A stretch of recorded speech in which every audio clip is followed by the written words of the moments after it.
I'm just gonna say it. Living a double life used to be a hell of a lot easier. With the advent of tech like phones and GPS trackers and the rising cost of living, doing things like dropping everything and disappearing, or even just having a second family across the country has become downright impossible. Which is a shame, because we lose so many interesting story opportunities about restarting from nothing, or twist endings about someone not being who they say they are. And for what? Generalized better safety? Nah, forget all that. Today, I want to take you all on a journey to yesteryear, so we can learn about perhaps the funniest and most prolific identity swapper in American history. The man in question was born Fred Waldo Demara Jr. He was born in Lawrence, Massachusetts in 1921. Now, Fred had a pretty unassuming start in life. His father, all that senior, worked as a film projectionist at one of the theaters his brother Napoleon owned. See what I mean? Back in the day, you could raise at least one child off the money you made just making sure film reels didn't rip up mid-show. Well, maybe not actually, because around 1929, the Great Depression hit, and the entire Demara family became destitute, and had to move to the sucky part of Massachusetts. You know the one I'm talking about. Things remained pretty bleak for the family for years, as was the style at the time. Fred maintained his schooling as best he could, and was even on his high school football team. He didn't join the starting lineup of the team, though. He would always crack jokes at his coach's expense, and never took his instructions seriously. Remember this anecdote, it will paint much of the rest of this story. In 1937, at just 16 years old, Fred decided to drop out of school and join an order of Trappist monks in Rhode Island. Why? Seemingly so that he could have a safe place to go to while no longer needing his parents to pay to take care of him, as the Depression was still raging hard. He never specified why he chose the Trappists, outside of his family being Catholic. And I mean, to be fair, he had a French-Canadian father and an Irish mother. Just by that pedigree, I think there's been popes less Catholic than him. Trappists are fairly hardcore in terms of Catholic monastic orders. Your life is scheduled by the hour, sometimes by the half hour. The specific schedule is different from order hall to order hall, but it's not uncommon for monks to start their day at 3 a.m. and end at 8 p.m. If I had to take a wild guess, given that Fred was an impoverished teenager who ran away from home, it's possible he wanted a community that was separated from the troubles of the outside world, instead of a different Catholic order that might have been a bit more active in public spaces. Sadly, none of that potential answering means much of anything. After a year or two of being a candidate, he was told by the abbot that he didn't have the personality for contemplative life. Instead, he was encouraged to go and join the Brothers of Charity. This was a different group entirely. They don't even qualify as monks. After being traded around a bit, he eventually found himself in West Newbury, Massachusetts, where he taught 4th graders for the Brothers of Charity. His teaching style was a bit unorthodox, real School of Rock, Dead Poet Society stuff. He rarely taught from the books, and instead insisted on bringing the students on field trips to get more practical, hands-on lessons. This was immensely popular amongst the kids, because who doesn't love a good field trip? Less popular with his fellow teachers, who felt Fred was setting the kids up to fail. After one particularly nasty fight with the abbot in charge of the home, Fred decided he'd had enough. So he packed his things, stole the abbot's car, brought it for a joyride, abandoned the car somewhere in Boston, and signed up to join the army. Now you may be wondering, why would someone with a clear issue with authority decide to join the army? Why would a man who can't even handle pushback from a football coach think he could make it with a drill instructor barking orders at him? Well, Fred realized a few weeks in that he couldn't handle it, so he went AWOL. And it is here the first change in identity occurred. He nabbed some credentials off a buddy he made in his platoon, and began life anew as Anthony Ignolia. After skipping town, he made his way to Kentucky, and what do you think was his first act under his new identity? That's right, join a Trappist monastery. When I said he began anew, I meant it. He restarted from a previous save. Gonna try different dialogue choices this time, see if that helps. Sadly, something he didn't consider was that while isolated from the rest of society, Trappists still conglomerate amongst themselves. And while living as candidate Ignolia, he ran into a monk he knew from his first Trappist monastery at like a retreat, or Catholic con, or whatever. That scared him enough he decided to get out of there before anyone raised the alarm. He moved to Dubuque, Iowa. His first action upon getting there was to join a Trappist monastery. Okay, I don't know what kind of digs they have in these monasteries, but I fear he's just delaying the inevitable by doing this. Thankfully, he realized that himself a few weeks in, and decided to leave that monastery before he risked running into any old acquaintances again. He headed back to Massachusetts to move back in with his dad. At this point, clearly lacking in any direction, Fred Sr. encouraged his son to come clean, go back to the army, and turn himself in for his desertion. Luckily, we weren't at war at the time of his desertion, so he wasn't going to get executed for it. And Fred gave it some serious thought. That is, until it dawned on him. Wait a minute. You're Fred Waldo Demara's dad, and I'm Anthony Ignolia. You're not my real dad, fuck you, old man! And instead he decided to join the Navy. Alright, credit where it's due. He at least changed the branch of the military. I'm calling that progress. When signing up for the Navy, he decided to jump in with the hospital corpsmen. Now, the optimist in me wants to say he did this because he still had some sort of need to be of service, that he wanted to dedicate himself to helping more than hurting, even within a military vocation. The pessimist in me says he did this because he thought medical personnel would get better treatment. And sadly, the pessimist wins out. He was initially assigned as a field medic for naval invasion forces, but disliked storming beaches to such a degree, he tried to find a way out. His way out was to try refiling paperwork to say he had a college background, so he could join officer candidate school. As I recall, I picked Iowa State College, Demara said. For good measure, I also threw in a letter from Senator Capper of Kansas, praising my character. But I made the mistake of not including enough mathematics, and the application was turned down. So I made up another transcript of credits with more math. It was a pretty crude job. I was strictly an amateur in those days. And the Navy caught wise. So yeah, if you can believe it, his falsified documents were denied. War was raging. He had no means of avoiding combat. What was Fred Waldo Anthony Ignolia Demara to do? That's right, fake his own death. He left a note at the edge of the diving training grounds claiming to have drowned himself. And I guess no one bothered to go and check for his body. Or maybe it got swept away into further waters. Still, might have made for a good training exercise to go and retrieve him. You know, if he was actually dead. Instead, he once again swiped some credentials. This time from one Robert Linton French. He remade himself into a psychologist. Dr. French, as he now went by, thus began his life anew. By trying to join the fucking Trappists again! I take it back, no credit, this man has learned nothing. Well, okay, he did have one smart play. He pretended to be a non-Catholic looking to convert while also becoming a monk. That way, he didn't have to present a confirmation or baptism certificate this time. Sadly, he didn't put that much thought into the other official documents. He was called into the abbot's office a few weeks after joining this new monastery under accusations all of his documents were forged. Robert was so offended by this accusation, he left the monastery before they could look into it further. At some point while going around from monastery to monastery, he stopped going to the Trappists and tried literally any other order of monks. Beyond that, he also began taking classes from universities attached to the monasteries to actually make the whole "I'm a doctor" lie seem a bit more credible. It probably wouldn't look good if a doctor of psychology had the education of a high school dropout. He did remarkably well in these classes, though he would later admit he felt his teachers were impressed by the fact Robert French had a PhD, and so gave him an easy ride, assuming he knew their subjects better than they. After a few months, he found himself joining the Chameleons, an order dedicated to medical care of the less fortunate. Sadly, he got kicked out of that group, not because they found out about the whole stealing identity thing, but because his cooking sucked. After a few more weeks, and with actual credentials under his belt, he began looking for work as a university professor. He eventually landed a job as a psychology professor at Gannon College in Erie, Pennsylvania. But he didn't just get a professorship. They made him the whole-ass dean of the School of Philosophy, where he taught general psychology, industrial psychology, and abnormal psychology. He even wrote a booklet about child rearing, which I hope amounted to take them on field trips, because that would have been hilarious.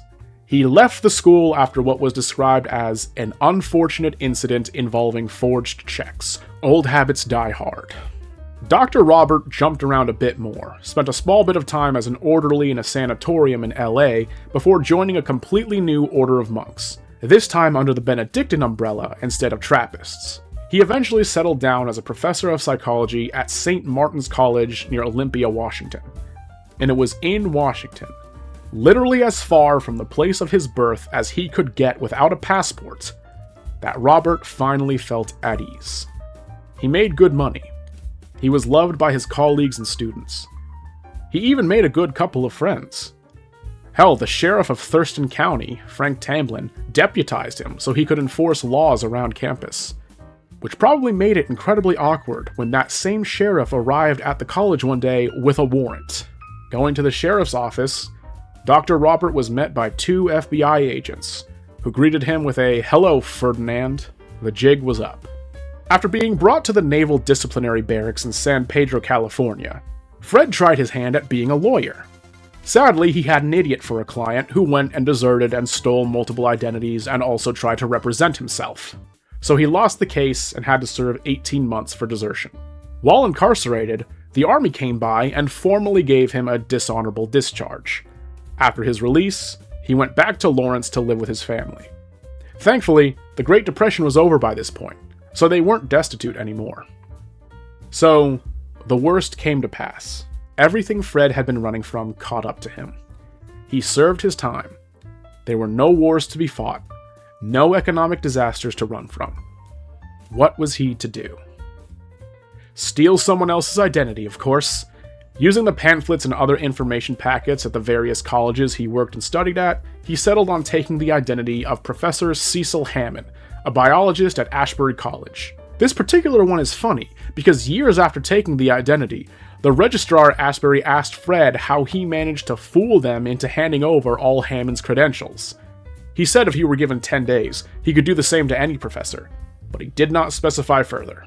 He also learned from his previous mistakes and actually got official government documents, first by writing up a letter to the Vital Statistical Office in New York State, where Hammond was born. He lied about being an orphan, and was told that Cecil Hammond was born in Shelby, New York. Fred then called Shelby, claiming to have been Cecil Hammond, gave them the year of his birth, then asked for a copy of his birth certificate. From there, he took a year at Northeastern University to study law. Not because he now wanted to try being a lawyer again, but just so that he could have a better idea of how to avoid getting in trouble with the law. No, his true passion was still becoming a monk under false pretenses, so he joined the Brothers of Christian Instruction in Maine after his time in Northeastern. He took the name Brother John, and I don't know if this actually counts as another form of impostering, because everyone knew it was a change of identity, but the identity he was changing was false, so... A funny side anecdote here is that by complete coincidence, the real Cecil Hammond learned about what happened pretty soon after Fred became Brother John. A student of his was using newspaper as package stuffing when he saw the report that a professor was renouncing the world of academia to join a small monastery, where most of the members came from the surrounding rural farming areas. He noted how the name, place of birth, and credentials all sounded familiar, but the man in the photo was about 100 pounds too heavy to be Cecil Hammond, so he sent a clipping to the real Hammond. Hammond swore he would reveal this imposter to the public. Then he just never got around to doing that. Anyways, Dr. Ferdinand Waldo Anthony Ignolia Robert Linton French Cecil Hammond Demara, now going by Brother John, was settling into his new life as a candidate for the monkhood well. That is until he was asked by his supervisor to go and study theology in New Brunswick, under the tutelage of Brother Boniface, who owned a farm up there. It was while in Canada he met a young man by the name of Joseph C. Sear. Joseph was a general practitioner straight out of med school, who was Brother Boniface's doctor, treating him from rheumatoid arthritis. Thinking Brother John was the physician Cecil Hammond, he ended up asking for his opinion on treatment when the first two met. By sheer coincidence, Fred remembered a medical magazine he read in the past that claimed bee venom was useful in treating arthritis patients. And wouldn't you know it, it worked. After this, Joseph considered Brother John to be the real deal, and so would come to him semi-regularly for medical opinions. As Brother John's time in Canada was coming to a close, he and Sear got to talking. Sear was hoping to open up new horizons for himself by getting a license to practice in Maine as well as New Brunswick, thereby ensuring he could practice medicine on both sides of the border. And Brother John said he would be happy to present Sear's credentials to the Maine Medical Board. So Dr. Joseph C. Sear handed over a bunch of medical and legal documentation to Brother John. And what do you think happened? That's right, at the slightest inconvenience, Fred stole his identity. He moved back to Maine, got in a fight with the head of the Brothers of Christian Instruction because another brother was going to be made head of their new seminary institution. Also, he apparently didn't like the name they were going to call this new seminary, so he left. And he went back up to New Brunswick to join the Canadian Royal Navy, using Joseph Sear's identity. You're probably wondering, how the hell did the Canadian Navy not catch this man looked nothing like the actual licensed Dr. Joseph Sear? More importantly, how did they not catch he had the same identifying marks as a man who had been dishonorably discharged from the US Army and Navy? Well, that's because of a little thing called playing hardball. Dr. Sear claimed if they didn't take him immediately, he would offer his services to the Canadian Army instead. So they fast-tracked his application, and didn't even bother to take his fingerprints. His first 2 months as a surgeon lieutenant were pretty uneventful. He mostly treated typical cold and flu patients at a military hospital in Halifax. That all changed when he was shipped out on the HMCS Cayuga to go and serve in the Korean War. It was here his finest exploit as an imposter would take place.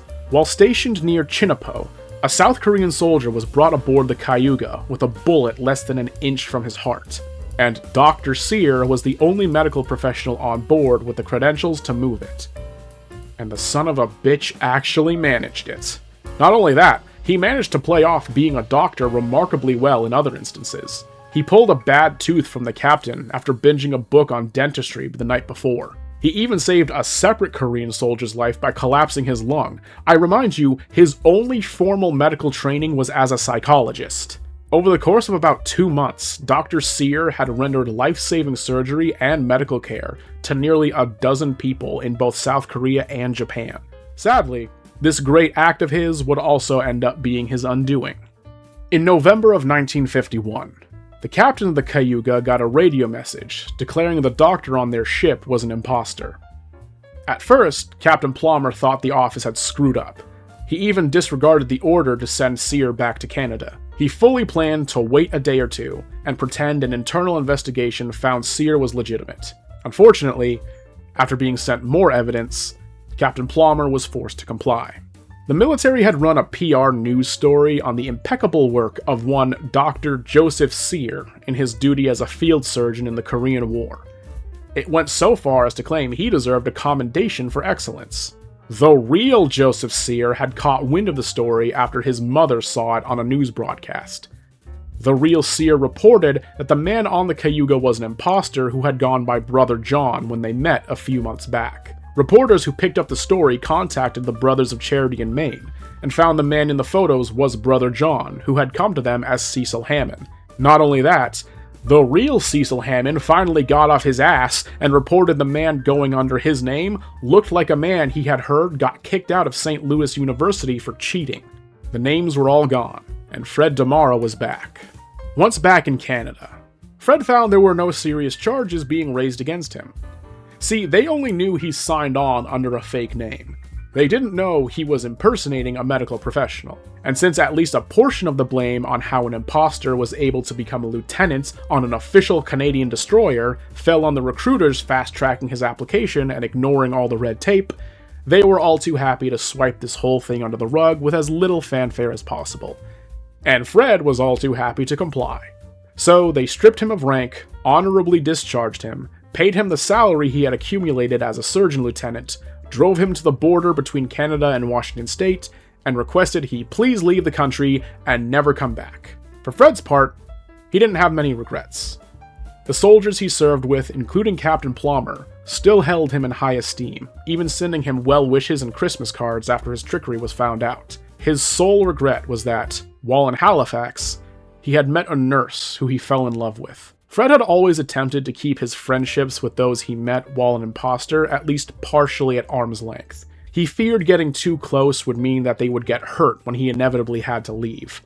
All the more so with this woman. Sadly, he let the Joseph Sear identity get the better of him, and was talking with this unnamed woman about making a life together in Canada after the war. He couldn't bring himself to contact her after the truth came out. Things slowed down for Fred after this. He He gave one last-ditch attempt at impersonating when he tried to become a corrections officer in Texas, but sadly his long list of exploits meant he couldn't fly under the radar anymore. Figuring that if he couldn't make it as an identity changer, he might as well make it for his true identity, he sold the rights to his story to Life magazine. They paid him $1,000 for the insider scoop on the Great Imposter. The story brought Fred nationwide fame, which allowed him to get bit parts in dramas and game shows. There was even a book and movie made about his exploits. The trade-off was it was now impossible for Fred to pull off any identity changes, as everyone could recognize him as Fred Demara, the Great Imposter. He wasn't all that upset about it. He even joked that if his fame hadn't made him easy to recognize, his expanding girth would. Fred spent the last years of his life, ironically enough, working as a hospital chaplain. He worked at the Good Samaritan Hospital in Anaheim, California, for the last 8 years of his life. He even started living in the hospital after severe financial difficulties hit following his inability to get more gainful work. He became such good friends with Jerry Nilsson, one of the major owners of the hospital, that he was allowed to stay even after complications from diabetes forced him to stop working. Fred Demara died at age 60 due to heart complications caused by that diabetes. I think what makes me gravitate towards Fred is that he has this endearing mix of being a good guy but not a saint. He has a very human mixture of vices and virtues. By all means, people like Joseph Sear and Cecil Hammond have every right to hate him. He did legitimately screw them over. He also had a clear issue with authority, letting even a slight argument with someone in a position over him undo other commitments he should have stood stronger for. That said, I can't really disregard him as a full bastard. He always seemed to gravitate towards work that was advertised as service-heavy, whether it was as a monk, a teacher, or as a soldier. In his own estimation, he saw the process of gaining credentials as a time waster, something that got in the way of him helping as soon as possible. Now, sure, the story would have a much different tone, and my opinion on him would be much worse if he did something terrible. Like, if even one of the people he saved in his time in Korea died, that would be enough to condemn him as an idiot who was in over his head. As it stands, I don't know. There's a charm to someone who wants to skip the boring parts and just start helping people. I don't think people at large should get in the habit of impersonating medical professionals, and there's a reason we license people doing work like this. But if I'm being completely honest, there are worse uses of falsified identities than what Fred was getting up to. Plenty of people have offered the idea there may have been some sort of compulsion for him to do this, some mental tic that made him feel more confident living as other people. And maybe there was. Despite his having actually studied psychology, he didn't actually hold it in high regard. He said it was easy to coast along or fill in blank spaces with whatever you felt like. So ironically, he never sat down with any mental health professionals to actually see if he had some compulsion or mental barrier that pushed him to do these things. In his own words, his whole trail of living as others was rascality. Pure rascality.